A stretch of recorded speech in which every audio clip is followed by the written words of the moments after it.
Assalamualaikum warahmatullahi wabarakatuh. Perkenalkan, saya Rani Ayu Dewi. Di sini, saya akan membawakan torsi atau tutorial sistem informasi dengan mata kuliah Matematika Diskret. Baik, selanjutnya kita langsung masuk ke materi pertama, yaitu fungsi. Di sini, dimisalkan A dan B merupakan sebuah himpunan, dan relasi biner F dari himpunan A ke himpunan B merupakan suatu fungsi jika setiap elemen di dalam himpunan A dihubungkan dengan tepat satu elemen di dalam himpunan B. Jika F adalah fungsi dari himpunan A ke himpunan B, kita bisa menuliskan F memetakan A ke himpunan B. Himpunan A disebut daerah asal atau domain dari F dan himpunan B disebut jelajah atau kodomain dari F. Dan untuk nama lain untuk fungsi adalah pemetaan atau transformasi. Baik, selanjutnya representasi fungsi, di mana fungsi dapat dispesifikasikan dalam berbagai bentuk. Di antaranya yang pertama, fungsi himpunan pasangan terurut, seperti pada relasi berikut. Yang kedua, fungsi sendiri dapat dispesifikasikan dalam bentuk formula pengisian nilai atau assessment. Contohnya, fungsi fx sama dengan 2x ditambah 10. Selanjutnya, fungsi sendiri dapat dispesifikasikan dalam bentuk kata-kata. Contohnya, f adalah fungsi yang memetakan jumlah bit 1 di dalam suatu string biner. Contoh selanjutnya, fungsi dapat dispesifikasikan dalam bentuk kode program atau source code sebagai berikut. Baik, selanjutnya kita masuk ke contoh fungsi di mana terdapat relasi f, yaitu 1 berrelasi dengan u, 2 berrelasi dengan v, 3 berrelasi dengan w, yang berasal dari himpunan A, yaitu elemennya 1, 2, dan 3, ke himpunan B yang elemennya u, v, dan w. Dikatakan sebagai fungsi dari A ke B karena f dari 1 hasilnya sama dengan u, f dari 2 sama dengan v, dan f dari 3 sama dengan w, di mana didapatkan daerah asal dari f adalah himpunan A dan daerah hasilnya adalah himpunan B. Dan jelajah kodomain dari f adalah u, v, w, yang dalam hal ini sama dengan himpunan B. Jadi, relasi ini dikatakan sebuah fungsi karena seluruh himpunan A dipetakan tepat satu kali ke himpunan B, atau seluruh elemen A dipetakan tepat satu kali ke elemen B.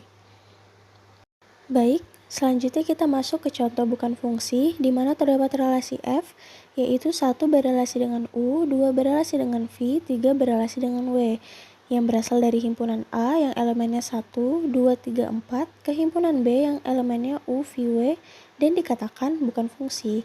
Mengapa demikian? Karena bisa kita lihat tidak semua elemen A dipetakan ke elemen B, atau terdapat satu elemen A yang tidak dipetakan ke elemen B, yaitu elemen 4, di mana ini tidak sesuai dengan definisi fungsi yang mengharuskan seluruh elemen A dipetakan tepat satu kali ke elemen B. Contoh berikutnya yaitu relasi F 1 dengan U, 1 berrelasi dengan V, 2 berrelasi dengan V, 3 berrelasi dengan W, yang berasal dari himpunan A yang elemennya 1, 2, 3 ke himpunan B yang elemennya U, V, W, dan dikatakan bukan fungsi. Mengapa demikian? Karena terdapat elemen A yaitu 1 dipetakan ke dua buah elemen B, yaitu U dan V, di mana ini tidak sesuai dengan definisi fungsi yang harus memetakan sebanyak sekali dari himpunan A ke himpunan B. Baik, selanjutnya kita masuk ke fungsi 1 ke 1 atau one to one, yang dimana fungsi f dikatakan 1 ke 1 atau one to one atau injektif jika tidak ada dua elemen di himpunan A yang memiliki bayangan yang sama. Atau bisa dikatakan elemen di himpunan A tidak memiliki atau tidak memetakan ke elemen yang sama di himpunan B. Contohnya, terdapat relasi F yaitu 1 berrelasi dengan W, 2 berrelasi dengan U, 3 berrelasi dengan V, yang berasal dari himpunan A yang elemennya 1, 2, 3 ke himpunan B yang elemennya U, V, W, X. dikatakan sebagai fungsi satu ke satu karena bisa dilihat bahwa seluruh elemen di himpunan A memiliki bayangan tepat satu ke seluruh elemen B di himpunan B. Contoh kedua yaitu terdapat relasi F yang 1 berrelasi dengan U, 2 berrelasi dengan U, 3 berrelasi dengan V dari himpunan asal yaitu himpunan A yang elemennya 1, 2, 3 ke himpunan B yang elemennya U, V, W. Dikatakan bukan fungsi satu ke satu karena terdapat dua elemen A yaitu 1 dan 2 yang memiliki bayangan yang sama ke himpunan B atau ke elemen B yaitu U. Jadi dia dikatakan bukan fungsi satu ke satu. Baik, selanjutnya kita masuk ke fungsi pada onto, di mana fungsi f dipetakan pada onto atau surjektif jika setiap elemen himpunan B merupakan bayangan dari satu atau lebih elemen dari himpunan A. Dengan kata lain, seluruh elemen B merupakan jelajah dari F, atau seluruh elemen B yang ada di himpunan B dipetakan oleh elemen A di himpunan A. Baik, kita masuk ke contoh. Yang pertama, terdapat relasi F yaitu 1 berrelasi dengan U, 2 berrelasi dengan U, 3 berrelasi dengan V yang berasal dari himpunan A yang elemennya 1, 2, 3 ke himpunan B yang elemennya U, V, W. Dikatakan bukan fungsi pada onto. Mengapa? Karena bisa dilihat bahwa terdapat satu elemen B di himpunan B yaitu W yang tidak termasuk jelajah dari F, atau W ini tidak dipetakan oleh elemen A, dan ini tidak sesuai dengan definisi pada onto yang dimana elemen di himpunan B itu harus dipetakan satu atau dua dari elemen A. Contoh yang kedua, relasi F yaitu 1 berrelasi dengan W, 2 berrelasi dengan U, dan 3 berrelasi dengan V yang berasal dari himpunan A yang elemennya 1, 2, 3 ke himpunan B yang elemennya U, V, dan W. Dikatakan sebagai fungsi pada onto. Mengapa? Karena bisa dilihat bahwa semua anggota dari elemen B itu merupakan jelajah dari F atau dipetakan oleh elemen A. Baik, kita masuk ke contoh selanjutnya, yaitu pada relasi pertama dikatakan sebagai fungsi satu ke satu tetapi bukan surjektif atau onto. Mengapa demikian? Karena bisa kita lihat di seluruh elemen di himpunan A itu dipetakan tepat sekali ke elemen B, dan dikatakan bukan surjektif atau onto karena terdapat satu elemen di himpunan A yang tidak dipetakan atau tidak memiliki bayangan dari elemen A. Untuk relasi kedua, dikatakan fungsi surjektif onto tetapi dia bukan satu ke satu. Dikatakan sebagai fungsi surjektif onto karena bisa dilihat pada seluruh elemen di himpunan B dipetakan atau memiliki bayangan dari himpunan A. Dan dikatakan bukan satu ke satu karena bisa kita lihat terdapat dua elemen di himpunan A yaitu elemen A dan elemen D yang memiliki bayangan yang sama ke elemen B yaitu 2. Jadi tidak bisa dikatakan fungsi satu ke satu. Baik, selanjutnya kita masuk ke fungsi bijeksi. Jadi fungsi f dikatakan berkoresponden satu ke satu atau bijeksi jika dia merupakan fungsi satu ke satu dan juga dia merupakan fungsi pada onto. Baik, kita masuk ke inverse fungsi, di mana jika f adalah fungsi berkoresponden satu ke satu dari himpunan A ke himpunan B, maka kita dapat menemukan balikan atau inverse dari f. Balikan fungsi dilambangkan dengan f dengan min 1 di atas, dan semisal A adalah anggota himpunan A dan B adalah anggota himpunan B, maka jika fungsi A sama dengan B, maka inversenya akan B sama dengan A. Dan fungsi yang berkoresponden satu ke satu sering dinamakan juga dengan fungsi invertible atau dapat dibalikan karena tidak dapat mendefinisikan fungsi balikannya. Selanjutnya, sebuah fungsi dikatakan not invertible atau tidak dapat dibalikan jika ia bukan fungsi yang berkoresponden satu ke satu karena fungsi balikannya tidak ada atau tidak tersedia. Baik, sebagai contohnya, terdapat relasi 1 dengan U, 2 berelasi dengan W, dan 3 berelasi dengan V yang berasal dari himpunan A yang elemennya 1, 2, 3 ke himpunan B yang elemennya U, V, W. Dikatakan fungsi yang berkoresponden 1 ke 1. Balikan fungsinya adalah atau inversnya adalah U berelasi dengan 1, W berelasi dengan 2, dan V berelasi dengan 3. Jadi, didapatkan bahwa f adalah fungsi yang invertible karena terdapat balikan dari fungsi f-nya. Baik, kita masuk ke komposisi dua buah fungsi, di mana misalkan G adalah sebuah fungsi dari himpunan A ke himpunan B, dan terdapat f adalah fungsi dari himpunan B ke himpunan C. Dan komposisi f dan G dinotasikan dengan f bundaran G adalah fungsi dari A ke C yang didefinisikan oleh fungsi komposisi G pada A. Baik, selanjutnya kita masuk ke contoh.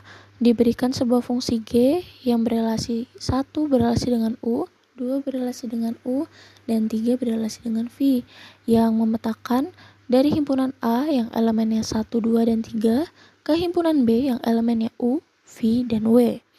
Selanjutnya, terdapat fungsi f yang U berelasi dengan Y dan V berelasi dengan X, W berelasi dengan Z, yang memetakan dari himpunan B yang elemennya U, V, W ke himpunan C yang elemennya X, Y, Z. Maka, untuk menentukan fungsi komposisi dari A ke C adalah kita dapat memperhatikan himpunan A yang elemennya 1, 2, dan 3, dan kita memperhatikan himpunan C yang elemennya X, Y, dan Z. Selanjutnya, kita bisa melihat elemen 1 di himpunan A, dia pada fungsi G berelasi dengan U. Maka, kita lihat fungsi F selanjutnya, U itu berelasi dengan Y. Maka, bisa kita ambil bahwa fungsi komposisi dari A ke Y untuk 1 berelasi dengan Y. Selanjutnya kita lihat elemen 2 di himpunan A, yaitu 2 di fungsi G berelasi dengan U, dan di fungsi F, U juga berelasi dengan Y. Maka untuk fungsi komposisi dari A ke C-nya adalah 2 berelasi dengan Y. Dan selanjutnya, kita lihat elemen 3 di himpunan A, yang berelasi pada V di fungsi G dan pada fungsi F, bahwa V itu berelasi dengan X. Maka untuk fungsi komposisi dari A ke C adalah 3 berelasi dengan X, dan 3-nya didapat dari himpunan A dan X-nya didapat dari himpunan C.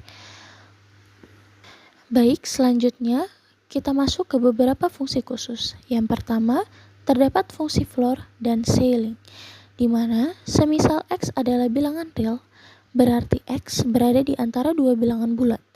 Fungsi floor dari X menyatakan nilai bilangan bulat terbesar yang lebih kecil atau sama dengan X.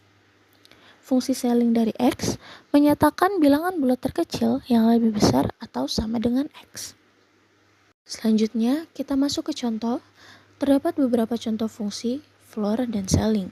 Yang pertama, fungsi floor dengan bilangan desimal 3,5, di mana kita anggap sebagai floor itu jatuh atau turun ke bawah.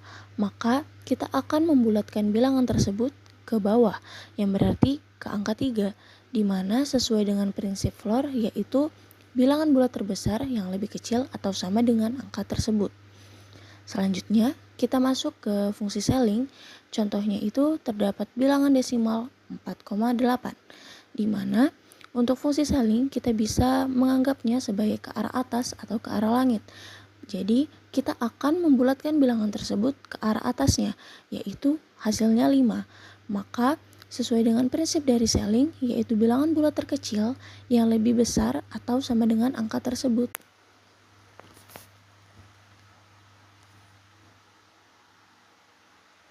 Selanjutnya, kita masuk ke beberapa fungsi khusus yang kedua, yaitu fungsi modulo, di mana semisal A adalah sembarang bilangan bulat dan M merupakan bilangan bulat positif, maka A mod M memberikan sisa pembagian bilangan bulat bila A dibagi dengan M. Selanjutnya, untuk beberapa fungsi khusus yang ketiga, yaitu fungsi faktorial, contohnya sebagai berikut. Yang keempat, fungsi eksponensial, contohnya sebagai berikut. Dan untuk kasus perpangkatan negatif, contohnya sebagai berikut. Yang kelima, terdapat fungsi logaritmik yang dimana dalam berbentuk log. Yang keenam, terdapat fungsi rekursif seperti berikut. Selanjutnya kita masuk ke materi kedua, yaitu kombinatorial. Kombinatorial memiliki definisi yang merupakan cabang matematika yang berguna untuk menghitung jumlah penyusunan objek-objek tanpa harus mengenumerasi semua kemungkinan susunannya. Contohnya, terdapat sebuah password dengan panjang 6-8 karakter, di mana karakter tersebut boleh berupa huruf atau angka. Berapa banyak kemungkinan password yang dapat dibuat? Contohnya, A, B, C, D, E, F atau A123FS. Baik, selanjutnya kita masuk ke kaidah pertama, yaitu kaidah penjumlahan. Semisal, percobaan 1 sama dengan P hasil dan percobaan 2 sama dengan Q hasil, maka hasil percobaan 1 atau percobaan 2 menjadi P ditambah Q hasil. Contohnya, terdapat seorang mahasiswa ITK ingin membeli sebuah motor. Ia dihadapkan untuk memilih pada satu jenis dari 3 merek motor. Honda 3 pilihan, Suzuki 2 pilihan, dan Yamaha 2 pilihan. Dengan demikian, mahasiswa tersebut mempunyai banyak pilihan, yaitu kita bisa menjumlahkan dari banyak pilihan motor tiap jenisnya, yaitu Honda 3 pilihan, Suzuki 2 pilihan, dan Yamaha 2 pilihan. Kita tinggal menjumlahkan 3 ditambah 2 ditambah 2 sama dengan 7 pilihan. Jadi, mahasiswa tersebut mempunyai pilihan sebanyak 7 pilihan. Selanjutnya, kita mempelajari kaidah yang kedua, yaitu kaidah perkalian. Misal, percobaan 1 sama dengan P hasil, percobaan 2 sama dengan Q hasil, maka percobaan 1 dan percobaan 2 menjadi P dikali Q hasil.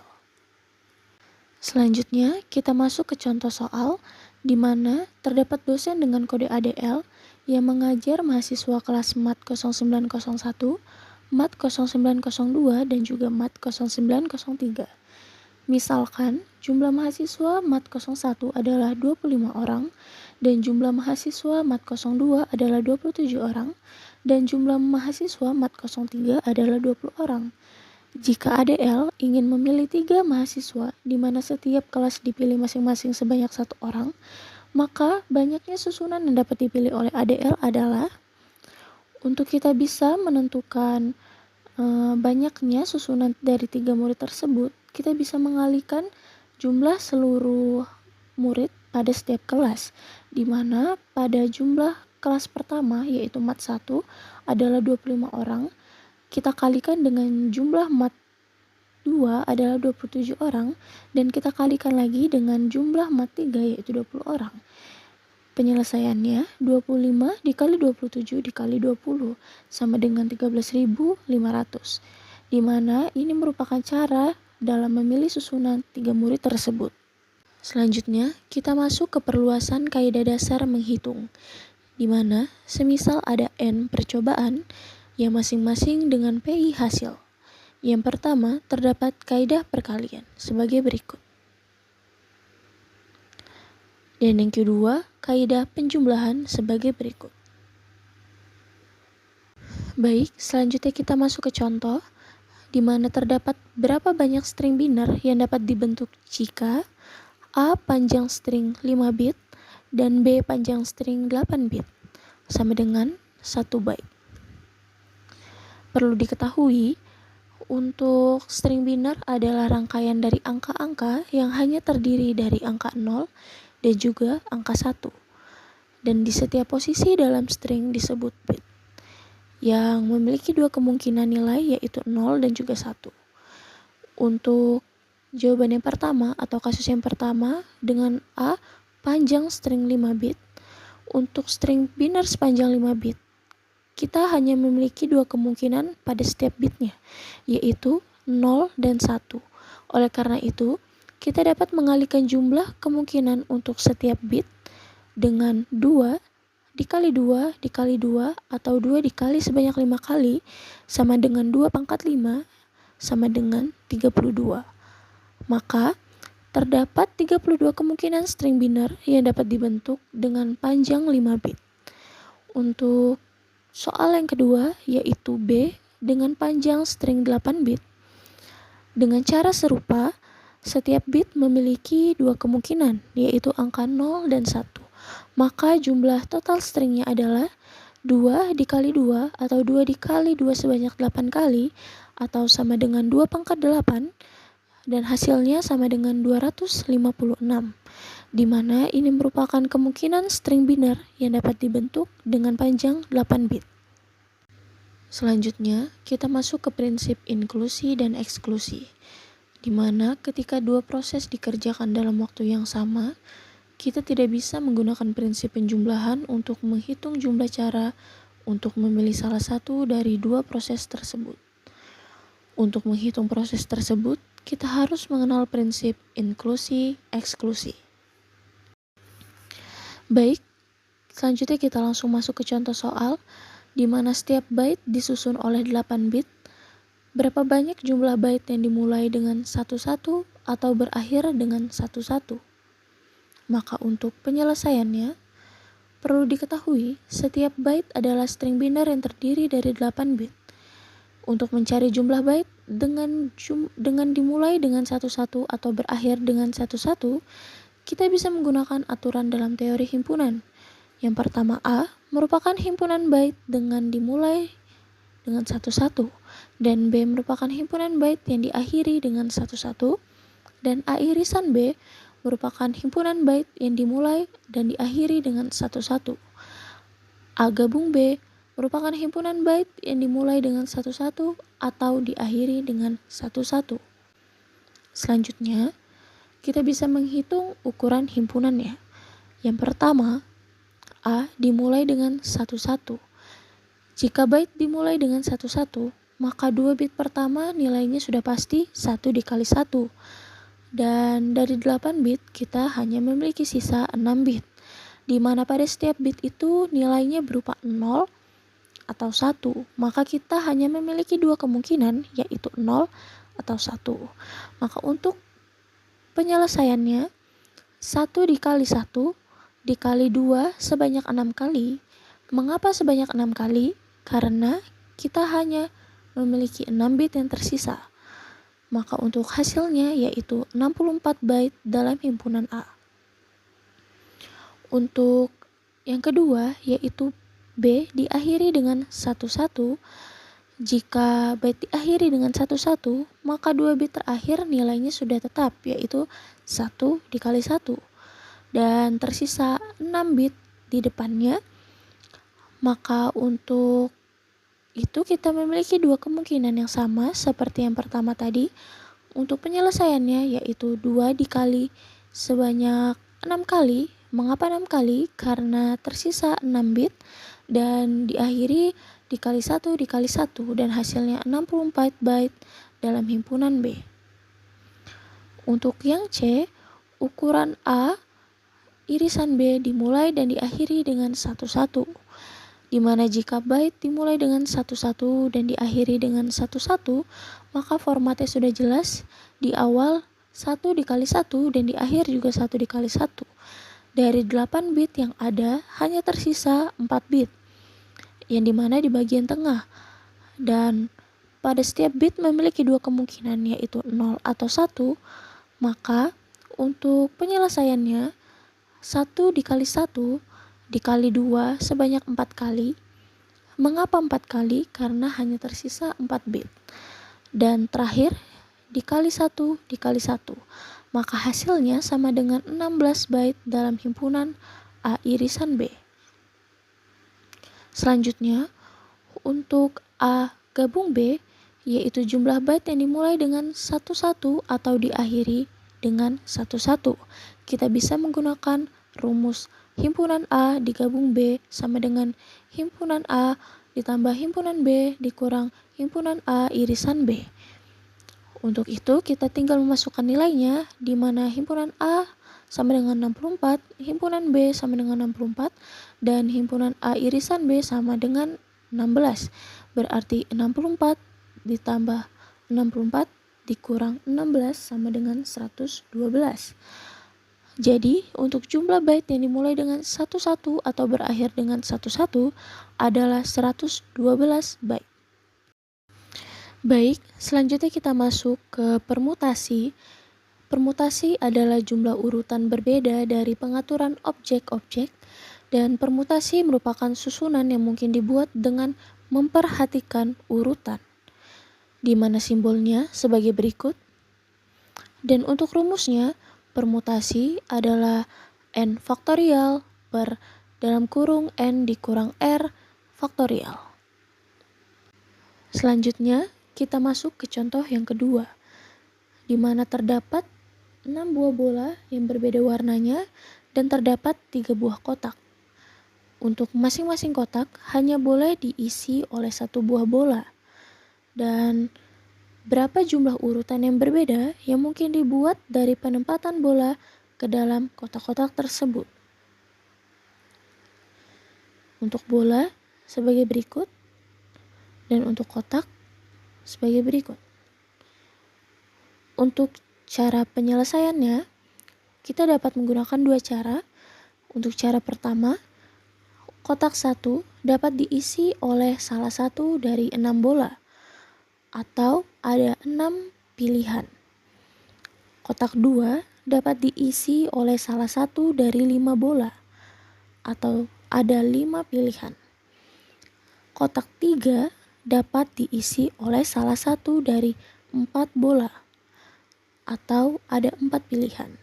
Karena kita menggunakan permutasi, yaitu memperhatikan jumlah urutan, maka jumlah urutan berbeda dari penempatan bola tersebut adalah 6 dikali 5 dikali 4 sama dengan 120.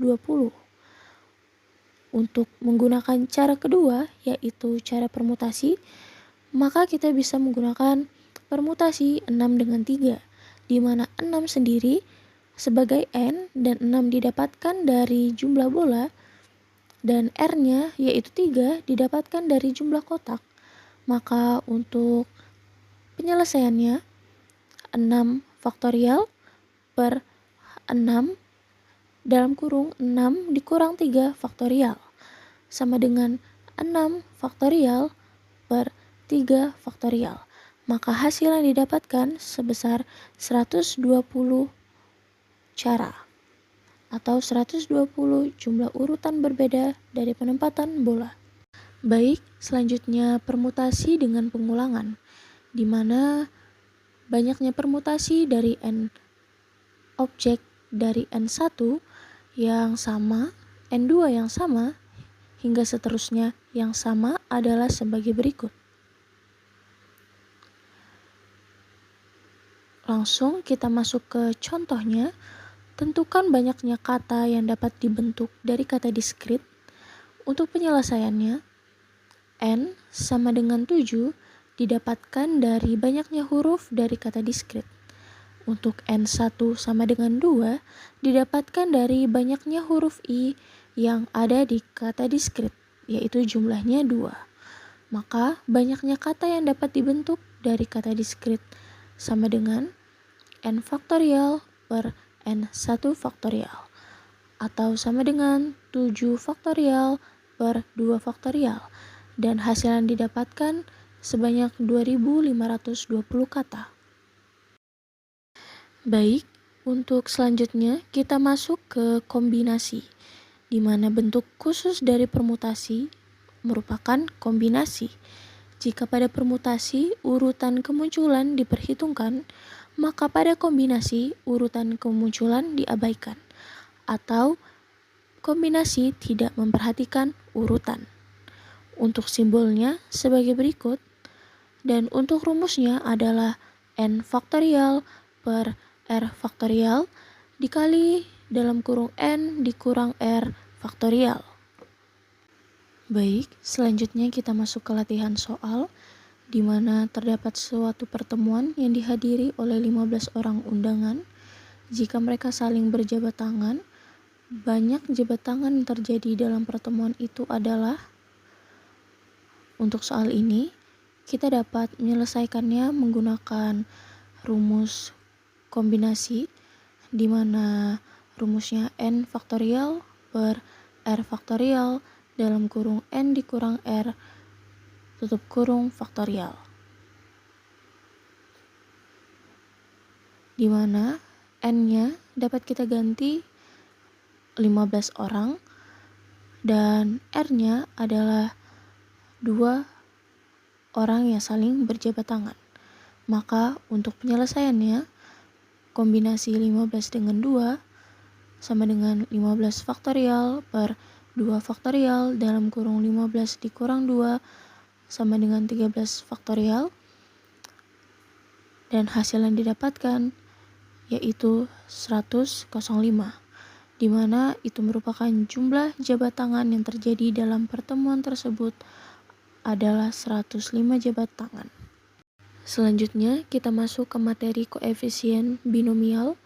Misalkan n merupakan bilangan bulat positif, dengan teorema binomial, perpangkatan berbentuk x ditambah y pangkat n dapat dijabarkan dalam bentuk segitiga Pascal sebagai berikut. Jadi, baris ke n dalam segitiga Pascal menunjukkan koefisien untuk ekspansi x tambah y pangkat n, di mana baris dimulai dengan n sama dengan 0, yaitu baris pertama, yang berisi hanya angka 1. Dan untuk baris kedua, yaitu x tambah y pangkat 1 sama dengan x tambah y, dengan berisi angka 1 dengan 1. Selanjutnya, untuk baris ketiga berisi angka 1, 2, 1. Dan baris keempat yang x tambah y pangkat 3 berisi 1 dengan 3 dengan 3 dengan 1. Begitu dengan seterusnya. Secara umum diperoleh rumus sebagai berikut, yaitu x tambah y pangkat n sama dengan kombinasi n dengan 0 x pangkat n ditambah kombinasi n dengan 1 x pangkat n min 1 dikali y pangkat 1. Begitu seterusnya. Dan bilangan kombinasi n dengan k merupakan koefisien untuk x pangkat n dikurang k dan y pangkat k. Dan itu dinamakan koefisien binomial. Selanjutnya kita masuk ke materi teori graf. Graf sendiri digunakan untuk mempresentasikan objek-objek diskrit dan hubungan antara objek-objek tersebut. Berikut adalah contoh dari sebuah graf yang menyatakan peta jaringan jalan raya yang menghubungkan sejumlah kota di Provinsi Jawa Tengah. Selanjutnya, sejarah graf. Sejarah graf sendiri dimulai dari masalah pada jembatan Koningsberg pada tahun 1736, yang dimana bisakah kita melalui setiap jembatan tersebut tepat sekali dan kembali lagi ke tempat semula. Pada graf yang mempresentasikan jembatan Koningsberg sebelumnya, terdapat simpul yang dimana dia menyatakan sebuah daratan dan juga terdapat busur yang menyatakan sebuah jembatan. Sejarah graf selanjutnya yaitu Euler mengungkapkan bahwa tidak mungkin seseorang berjalan melewati tepat satu kali masing-masing jembatan dan kembali lagi ke tempat semula. Hal ini disebabkan pada graf model jembatan Koningsberg itu tidak semua simpul berderajat genap. Baik, selanjutnya kita masuk ke definisi graf, di mana graf didefinisikan sebagai pasangan himpunan V dengan E yang ditulis dengan notasi G sama dengan V dengan E. Dalam hal ini, V disimbolkan sebagai simpul dan E disimbolkan sebagai busur atau sisi yang menghubungkan sepanjang simpul. Selanjutnya masuk ke contoh di mana terdapat graf G1 yang terdapat simpul V sama dengan 1, 2, 3, dan 4 dan terdapat sisi atau busurnya yang dilambangkan dengan E yaitu 1 dengan 2, 1 dengan 3, 2 dengan 3, 2 dengan 4, dan 3 dengan 4. Kemudian, terdapat graf kedua yaitu G2 dengan simpul yang dilambangkan dengan V, yaitu simpulnya 1, 2, 3, dan 4. Dan terdapat E yang sebagai busur atau sisinya, yaitu 1 dengan 2, 2 dengan 3, 1 dengan 3, 1 dengan 3, 2 dengan 4, 3 dengan 4, 3 dengan 4. Atau E1, E2, E3, E4, E5, E6, dan E7. Selanjutnya, jenis-jenis graf.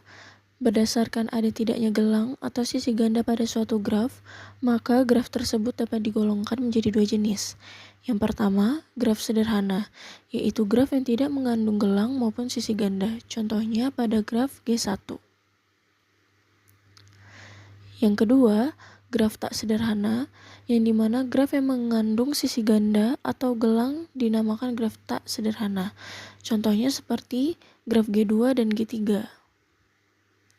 Di mana pada graf tersebut terdapat sisi ganda, yaitu contohnya E3 dan E4, dan juga gelang. Contohnya E8.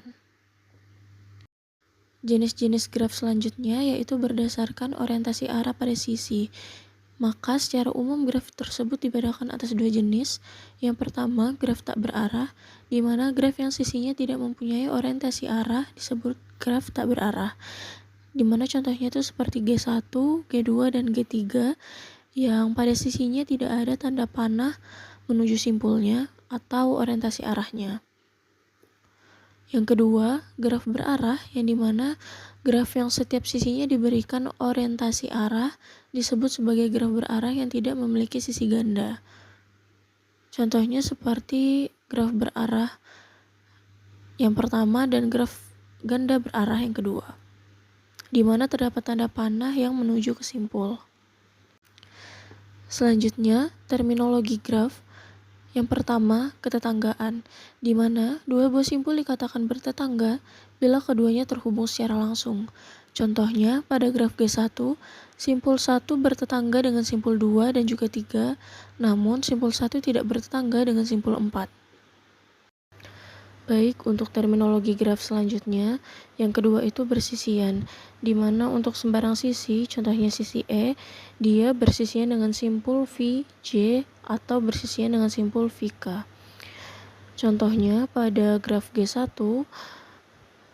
sisi 2, 3 bersisian dengan simpul 2 dan simpul 3, dan sisi 1, 2 tidak bersisian dengan simpul 4. Terminologi selanjutnya yaitu simpul terpencil. Yang dimaksud simpul terpencil ini ialah simpul yang tidak mempunyai sisi yang bersisian dengannya. Contohnya pada graf G3, di sini simpul 5 adalah simpul terpencilnya karena bisa kita lihat bahwa tidak ada sisi yang bersisian dengan simpul 5. Terminologi selanjutnya yaitu graf kosong, di mana graf yang himpunan busurnya merupakan himpunan kosong atau tidak terdapat sisi pada graf tersebut. Selanjutnya, terminologi graf yang kelima yaitu derajat. Derajat suatu simpul adalah jumlah sisi yang bersisian dengan simpul tersebut. Kita tinjau terdapat graf G1 di mana simpul 1 dan simpul 4 sama-sama memiliki jumlah sisi yang bersisian itu 2. Yang dimana pada simpul 1 itu pertama sisi 1, 2 dan sisi 1, 3. Dan untuk simpul 4 itu sisi 2, 4 dan juga 3, 4. Selanjutnya untuk simpul 2 dan simpul 3 dia memiliki jumlah sisi yang bersisian dengan simpulnya itu sebanyak 3, yaitu untuk simpul 2, 21, 23, dan 24 sisinya. Dan untuk simpul 3 sisi yang bersisian itu 1, 3, 2, 3, dan 4, 3. Baik, selanjutnya derajat graf berarah. Pada graf berarah sendiri terdapat dua. Yang pertama, derajat masuk, di mana jumlah busur yang masuk ke simpul V, dan juga derajat keluar, yaitu jumlah busur yang keluar dari simpul V. Maka untuk rumus derajat graf berarah sendiri, derajat masuk ditambah derajat keluar. Baik, kita masuk ke contoh, di mana terdapat graf G4 yang di sini kita lihat pada simpul 1, di mana dia memiliki derajat yang masuk sebanyak 2 dan juga derajat yang keluar itu sebanyak 1. Untuk derajat yang masuk itu merupakan sisi 12 dan juga sisi 31. Dan untuk yang keluar, derajat yang keluar itu terdapat pada sisi 21. Untuk simpul 2 juga sama, dia memiliki derajat masuk dan juga derajat keluar. Yang pertama derajat masuk itu sebanyak 2 dan juga derajat keluarnya itu sebanyak 3. Untuk derajat masuk pada simpul 2 itu pada sisi 42 dan juga 12, dan untuk sisi keluarnya atau derajat keluarnya pada simpul 2 itu yaitu 21, 23 dan juga 24. Begitu juga dengan simpul 3 dan simpul 4. Selanjutnya lemma jabat tangan, di mana maksudnya di sini jumlah derajat semua simpul pada suatu graf adalah genap, yaitu 2 kali jumlah busur pada graf tersebut. Masuk ke contohnya, kita lihat pada graf G1 di mana derajat 1 itu sama dengan 2, derajat 2 itu sama dengan 3, derajat 3 itu juga sama dengan 3, dan derajat 4 itu sama dengan 2, dan hasilnya 10. Jadi untuk lemma jabat tangannya yaitu jumlah derajat semua simpul pada suatu graf yaitu 2 dikali jumlah busur atau 2 dikali 5 sama dengan 10. Selanjutnya kita masuk ke materi lintasan, di mana pada lintasan sendiri simpul dan sisi yang dilalui di dalam lintasan boleh berulang, dan sebuah lintasan dikatakan lintasan sederhana jika semua simpulnya berbeda atau setiap sisi dilalui hanya tepat 1 kali. Lintasan yang berawal dan berakhir pada simpul yang sama disebut dengan lintasan tertutup, dan lintasan yang tidak berawal dan berakhir pada simpul yang sama disebut lintasan terbuka. Selanjutnya kita langsung aja masuk ke contoh soalnya, di mana pada graf G1 didapatkan beberapa lintasan. Untuk lintasan pertama yaitu 1, 2, 4, 3, dan lintasan ini disebut lintasan sederhana dan lintasan terbuka. Dikatakan lintasan sederhana karena semua simpul yang dilalui itu berbeda, dan dikatakan sebagai lintasan terbuka karena simpul yang mulai dan simpul berakhir itu tidak sama. Untuk lintasan kedua yaitu 1, 2, 4, 3, 1 dikatakan sebagai lintasan sederhana dan lintasan tertutup. Dikatakan lintasan sederhana karena semua simpul yang dilalui berbeda, dan dikatakan sebagai lintasan tertutup karena lintasan tersebut diawali dan diakhiri dengan simpul yang sama yaitu 1 dengan 1. Kemudian untuk lintasan ketiga yaitu 1, 2, 4, 3, 2, di mana ini disebut sebagai bukan lintasan sederhana tetapi ia lintasan terbuka. Dikatakan bukan lintasan sederhana karena terdapat simpul yang dilewati 2 kali yaitu simpul 2, dan dikatakan sebagai lintasan terbuka karena simpul awal dan simpul akhirnya yang dilewati itu berbeda. Selanjutnya kita masuk ke materi sirkuit. Sirkuit merupakan lintasan yang berawal dan berakhir pada simpul yang sama. Sebagai contoh, pada graf G1 terdapat lintasan 1, 2, 3, 1, di mana ini dikatakan sebuah sirkuit karena simpul awal dan simpul akhir sama yaitu 1. Dan panjang sirkuit adalah jumlah sisi pada sirkuit tersebut. Sirkuit 1, 2, 3, 1 pada graf G1 memiliki panjang sebanyak 3. Selanjutnya cut set, di mana cut set dari graf terhubung G adalah himpunan sisi yang bila dibuang dari G menyebabkan G tersebut tidak terhubung. Jadi cut set selalu menghasilkan 2 buah komponen, dan terdapat banyak cut set pada sebuah graf terhubung. Kita langsung masuk ke contoh. Pada graf di bawah, sisi 1, 2, sisi 1, 5, 3, 5, dan 3, 4 dikatakan cut set karena bisa kita lihat pada contoh grafik di bawah ini, ketika kita menghilangkan sisi tersebut maka dia tidak bisa menyambungkan antar simpul. Selanjutnya terdapat graf berbobot, di mana graf berbobot ini adalah graf yang setiap sisinya tuh diberi sebuah bobot atau nilai. Contohnya seperti graf di bawah ini. Selanjutnya kita masuk ke materi lintasan dan sirkuit Euler, di mana lintasan Euler adalah lintasan yang melalui masing-masing sisi di dalam graf tepat hanya satu kali, dan sirkuit Euler adalah sirkuit yang melewati masing-masing sisi tepat satu kali. Graf yang mempunyai sirkuit Euler disebut graf Euler, dan graf yang mempunyai lintasan Euler dinamakan juga graf semi Euler. Selanjutnya, yaitu lintasan dan sirkuit Euler pada graf tidak berarah, di mana graf tidak berarah memiliki lintasan Euler jika dan hanya jika terhubung dan memiliki dua buah simpul berderajat ganjil atau setiap simpul berderajat genap. Dan graf tidak berarah memiliki sirkuit Euler atau graf Euler jika dan hanya jika setiap simpul berderajat genap. Baik, kita langsung masuk ke contoh, di mana di sini terdapat graf G yang dimana diminta untuk menentukan lintasan Euler pada graf G. Dan solusi yang didapatkan, yang pertama lintasan 31, 12, 23, 34, 41, di mana di sini bisa kita lihat bahwa untuk lintasan Euler tepat melewati sisinya hanya satu kali. Dan untuk lintasan yang kedua didapatkan yaitu 13, 32, 21, 14, dan 43. Terdapat catatan di mana graf G memiliki dua buah simpul berderajat ganjil, yaitu simpul 1 dan juga simpul 3. Contoh berikutnya yaitu terdapat graf G yang dimana di sini diminta untuk menentukan sirkuit Euler dari graf G, dan solusi yang pertama didapatkan yaitu sirkuit 12, 23, 34, 47, 73, 35, 57, 76, 65, 52, 26, 61. Dan untuk lintasan yang kedua, mungkin teman-teman bisa mencarinya sendiri. Dan di sini terdapat catatan di mana setiap simpul pada graf G sendiri itu berderajat genap. Baik, selanjutnya kita masuk ke materi lintasan dan sirkuit Hamilton, di mana untuk lintasan Hamilton sendiri ialah lintasan yang melalui tiap simpul di dalam graf tepat hanya satu kali.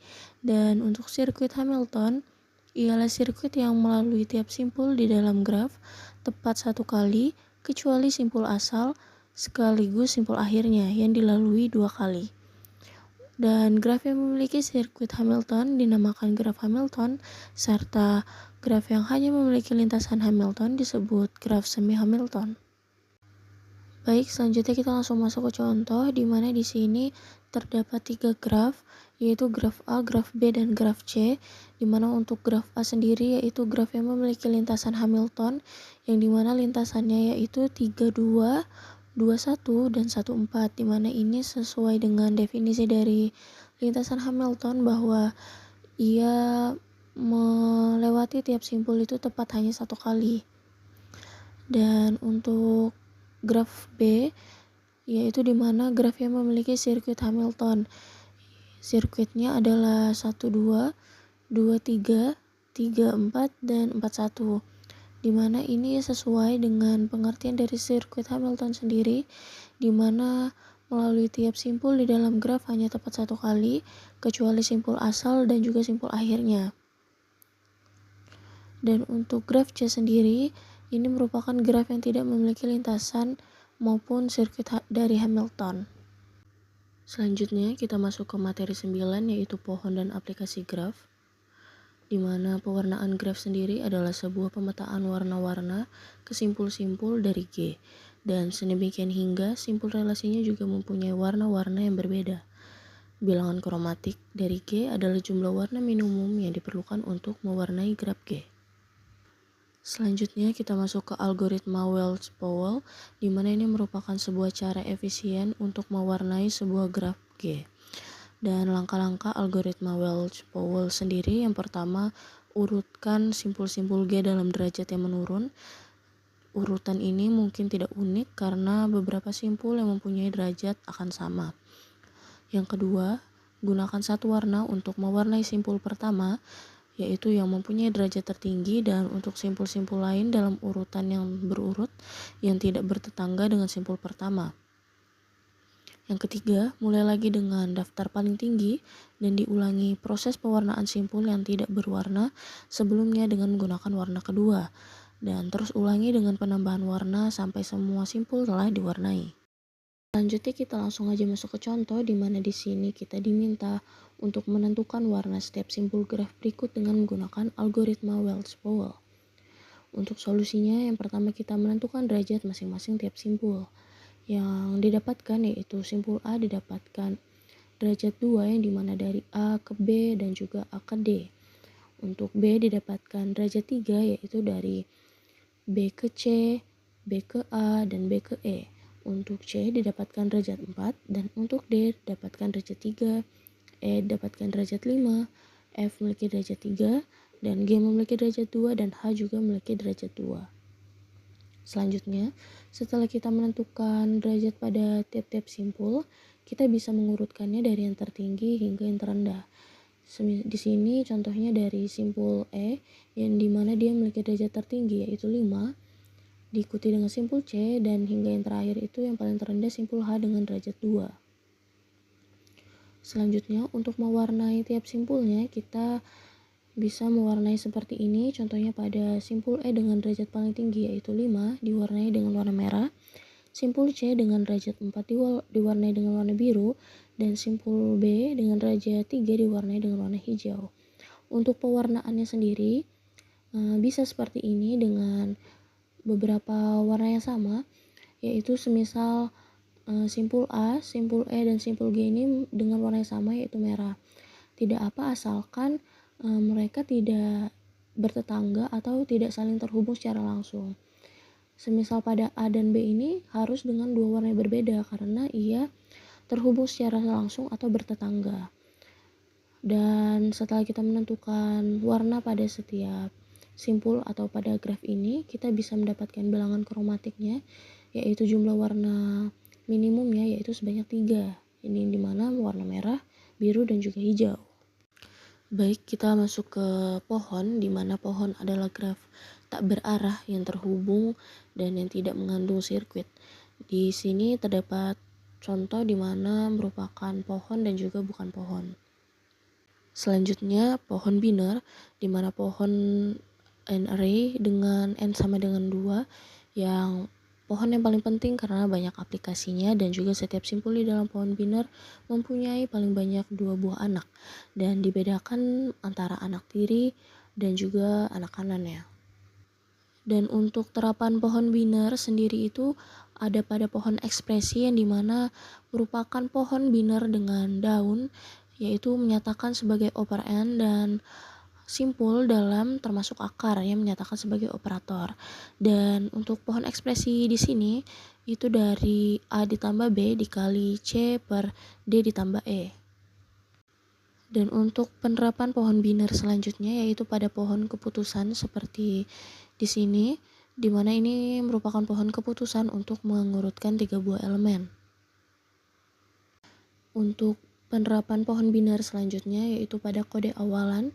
Kode awalan adalah himpunan kode, misalkan kode biner, yang sedemikian hingga tidak ada anggota kumpulan yang merupakan awalan dari anggota lainnya.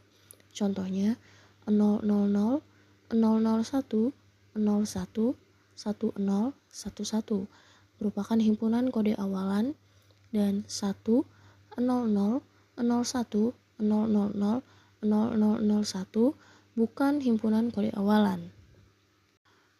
Kode awalan sendiri itu mempunyai pohon biner yang bersesuaian, yang dimana setiap sisinya diberi 0 atau 1, dan semua sisi kiri diberi label 0 saja atau 1 saja, dan juga bisa setiap sisi kanan diberi label 1 atau 0 saja. Dan untuk barisan sisi-sisi yang dilalui oleh lintasan dari akar ke daun menyatakan sebagai kode awalan. Baik, selanjutnya kita masuk ke terapan pohon biner. Selanjutnya pada kode Huffman, di mana di sini terdapat rangkaian bit untuk string A, B, A, C, C, D, A. Dan untuk rangkaian bit untuk string ini didapatkan dari tabel ini, yaitu tabel simbol dan juga kode ASCII, yang dimana pada simbol A didapatkan kode ASCII-nya 10000001,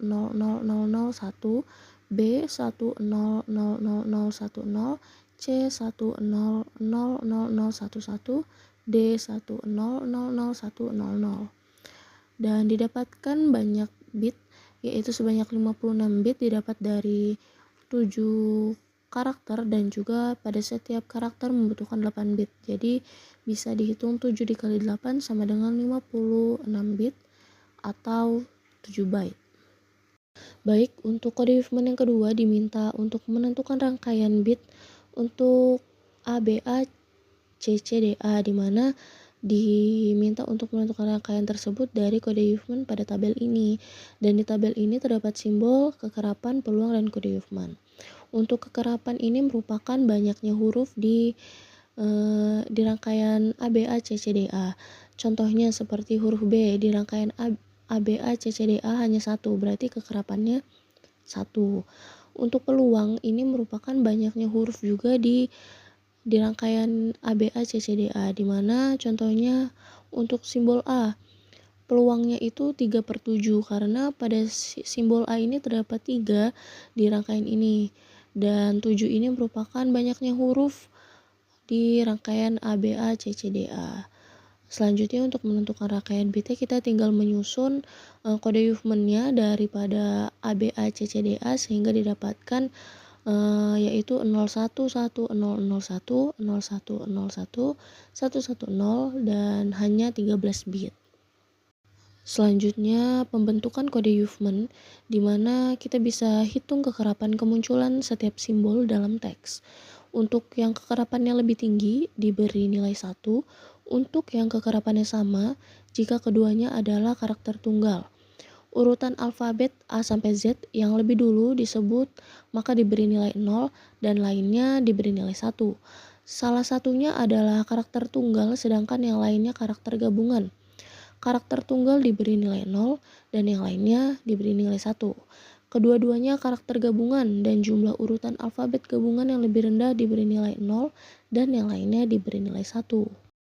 Baik, selanjutnya pembentukan kode Huffman. Bentuk pohon biner atau pohon Huffman dengan langkah-langkah berikut. A. Pilih 2 simbol dengan peluang paling kecil. B. Kombinasikan kedua simbol tersebut sehingga diperoleh karakter baru. C. Pilih simbol lain kemudian kombinasikan dengan karakter yang baru yang dihasilkan pada poin B. D. Iterasi poin C sehingga seluruh simbol telah dipilih. Baik, kita langsung saja masuk ke contoh, di mana di sini kita diminta untuk menentukan kode Huffman untuk kata Telkomsel. Dan untuk solusinya, yang pertama kita bisa menentukan kekerapannya, yang dimana kekerapan sendiri ini merupakan banyaknya jumlah huruf atau masing-masing huruf pada kata yang ingin dicari atau kata Telkomsel. Jadi di sini kekerapan sendiri kita dapatkan untuk huruf K yaitu 1/9. 1 berasal dari banyaknya huruf K pada Telkomsel dan 9 ini banyaknya huruf jumlah huruf pada kata Telkomsel. Jadi kekerapan sendiri kita urutkan dari jumlah yang paling sedikit yaitu 1 hingga 2, yaitu jumlah yang paling banyak. Kemudian untuk kekerapan 1 terdiri dari huruf K, M, O, S, T. Kemudian untuk hurufnya sendiri ini kita urutkan dari huruf yang lebih dulu pada alfabet A sampai Z. Jadi pada kekerapan 1, pada alfabet A sampai Z, K merupakan huruf yang lebih dulu dibanding M, O, S, dan T. Kemudian diikuti dengan E dan L. Sehingga kita bisa membuat pohon Huffman dengan membuat karakter dari kekerapan yang paling besar atau maksimal yaitu LETSOKM, dengan kita membuat 2 cabang 0 dan 1, dan 0 sebagai L dan 1 sebagai karakter baru yaitu ETSOKM. Kita buat cabang juga 0 dan 1, 0 di kiri yaitu E dan 1 di kanan yaitu karakter baru TSOKM. Kita buat hingga karakter habis yaitu pada karakter KM, di mana dia membuat percabangan terakhir yaitu 0 dan juga 1, di mana 0 itu K dan 1 itu M. Selanjutnya kita bisa mendapatkan kode Huffman-nya dari pohon Huffman ini, di mana K kode Huffman-nya yaitu 111 110, M yaitu 111 111, O kode Huffman-nya 111 10, S kode Huffman-nya 1110, T kode Huffman-nya 110, dan E kode Huffman-nya 10, L kode Huffman-nya 0. Baik, cukup sekian penyampaian materi dari saya. Mohon maaf apabila terdapat kesalahan kata maupun dalam menjelaskan materi ini. Wassalamualaikum warahmatullahi wabarakatuh.